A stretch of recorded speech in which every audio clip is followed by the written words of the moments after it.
The U.S. fears that the communists will win the election in Taiwan.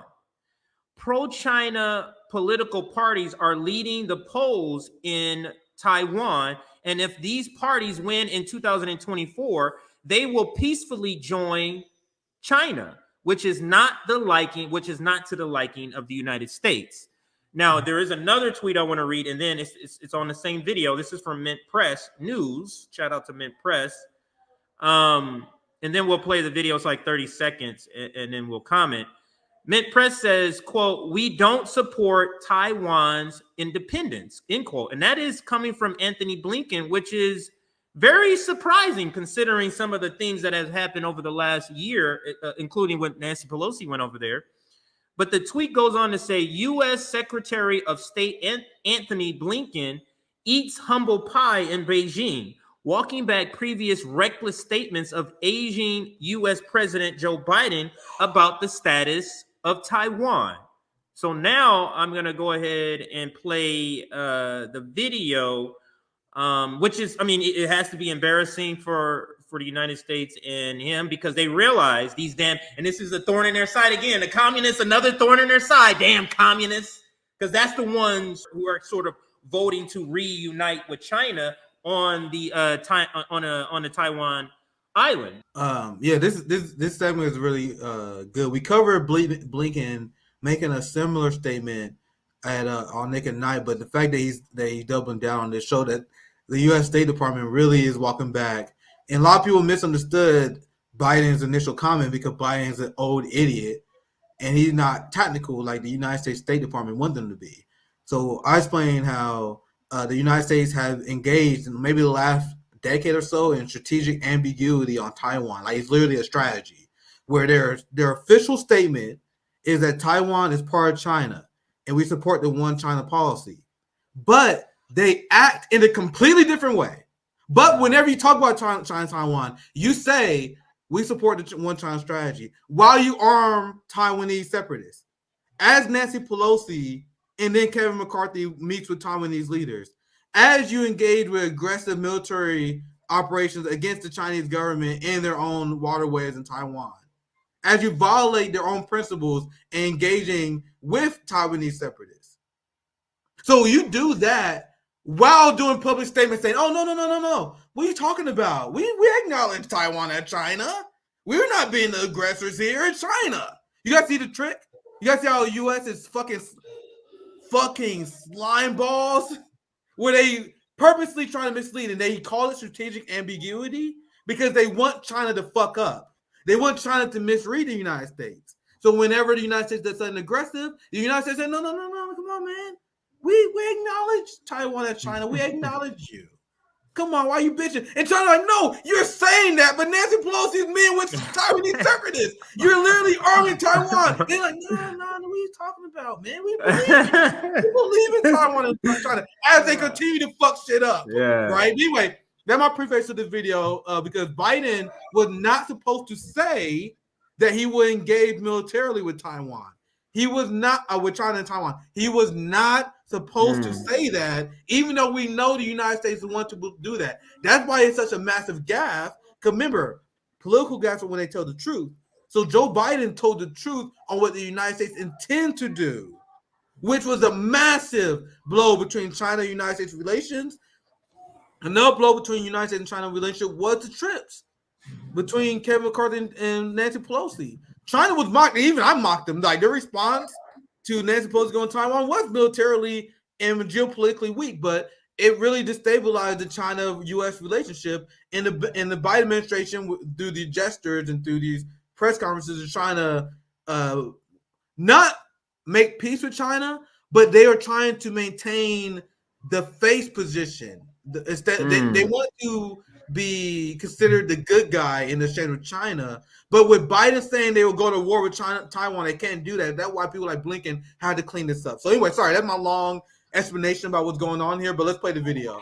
No, that's good because it is a short clip. So let's play it. It's about 30 seconds long. On Taiwan, I reiterated the long-standing U.S. one China policy. Long-standing. That policy has not changed. It's guided by the Taiwan Relations Act, 3 joint communiques, the 6 assurances. We do not support Taiwan independence. We remain opposed to any unilateral changes to the status quo by either side. We continue to expect the peaceful resolution of cross-strait differences.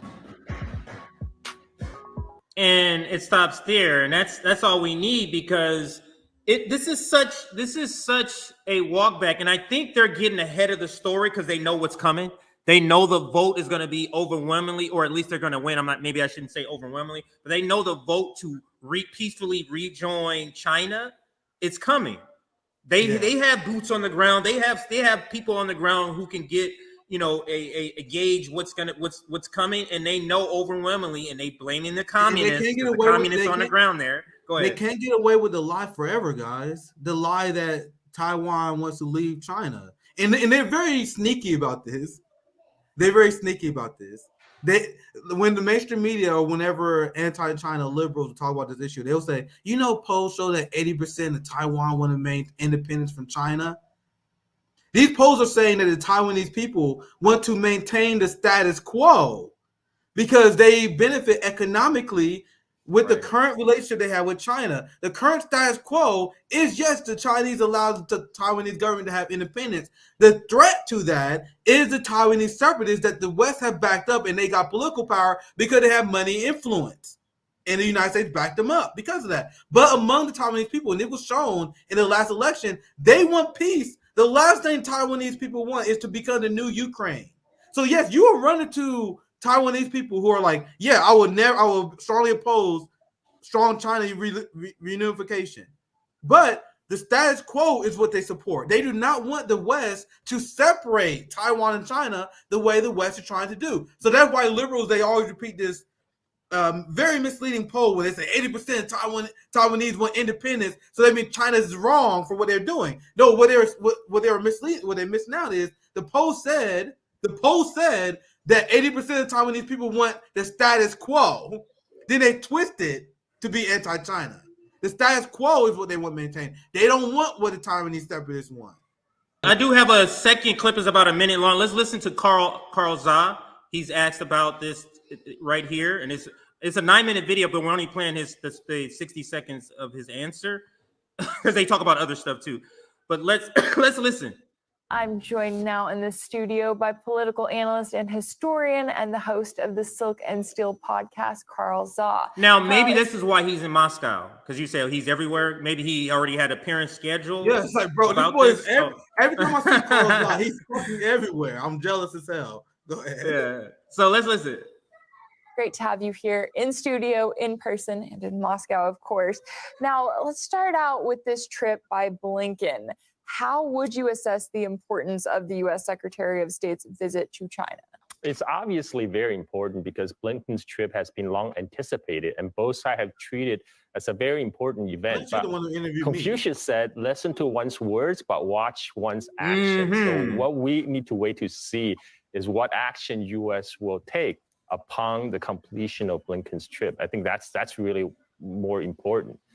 To your point, Nick, that is what you were just saying. It's like they're saying one thing and doing something completely opposite. So now that they've reiterated this and we want this, Carl is saying, wait a minute, we love what you're saying, but we need to actually see what the actions are how the actions are gonna follow with the United States.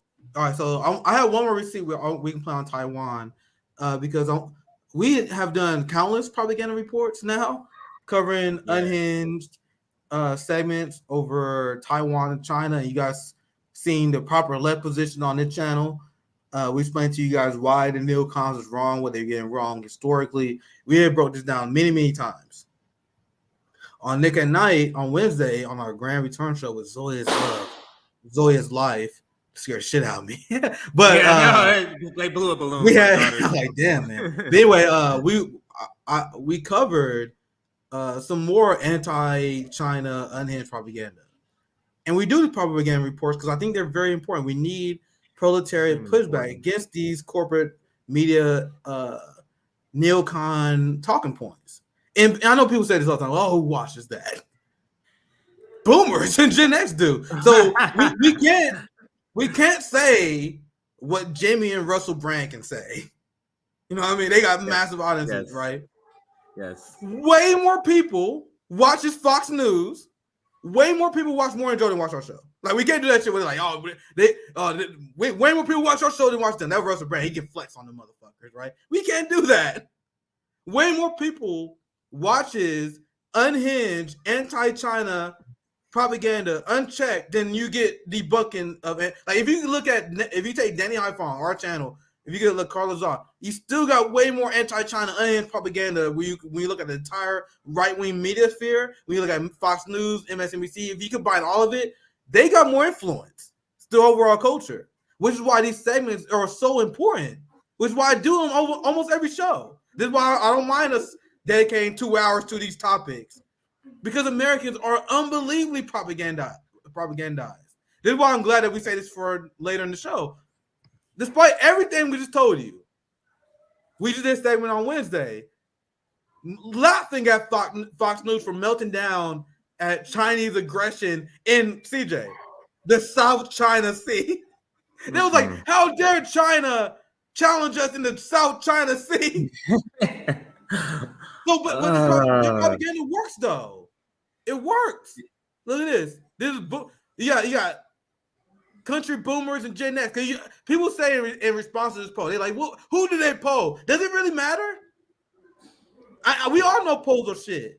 Even though polls are shit, you can still analyze them, though. Right? We know the polling data on here is false. We know we're not getting interviewed, CJ. There wasn't a nigga interviewed in this poll. I guarantee you that. But just because the poll is bad don't mean it's not worth analyzing. Because who are they talking to? They're talking to Gen X and boomers. Why are Gen X and boomer white people so afraid of China? Isn't that worth analyzing? Look at this poll. Majority of Americans support increasing United States military presence near Taiwan to combat China threat. Majority also support increased arms shipments to the island nation. So we got a lot of work to do. Yes. We love bragging when we ahead of polls, don't we? I told and you, they love. Go ahead, CJ. I was going to say corporate media loves bragging when they have polls like this big headline. Have you ever seen them say majorities of Americans support Medicare for all? Yeah, exactly. You get what I'm saying? So they love these polls like this. Go ahead. That's a great point, CJ, because there's a segment we're going to do tomorrow that we're not going to fit today. I kind of prefaced it earlier where liberals are melting down at Trump being projected to win the election. Biden is disappointing polls. We hit common things on Nick and CJ a lot. One thing they do in these segments is they cheer on how successful their propaganda has been. And during the Morning Joe segment I may cover when we cover this, it was so sad when they was covering the Trump poll, because it's not only that they're covering the fact that Trump is going to win, it's almost like a report card on how effective their propaganda is. Yes. And we covered this before. Like they grading their own propaganda. So when they cover in the poll, they're like, Americans still support Donald Trump despite all these prosecutions, despite all this propaganda we're doing. So it's like they're so sad because of that. So on that end, they're disappointment. Now on this end, with the story, this is Fox News and the China hawks celebrating the success of their propaganda. Every segment that we covered, as ridiculous, are we laughing along? I see the chat laughing along how ridiculous this shit sound to us. Boomers watch this shit like, motherfucking Taiwan. I can't wait to send weapons over there. I gotta get the fucking China. Say to me. I don't know what's going on in their head. Motherfuckers fucking seething, salivating. You got bloodlust and Chinese bloodlust. Watch these segments with Laura Ingraham. China got killed these motherfuckers. Like what? Anyway, the same thing I said in the beginning of the defund the police polling, which has flipped. We're not like the cowards of the boutique left and they'll let the only support popular position. I see this number, I'm like, we got motherfuckers to educate. People on our side, if you ask people in the black community, they're not gonna give a fuck.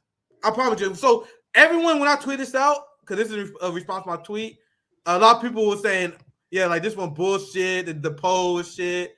But once again, these are real people. Like these are, even the poll is skewed. How we deal with these warmongers that exist among our society. Like once again, this guy is right.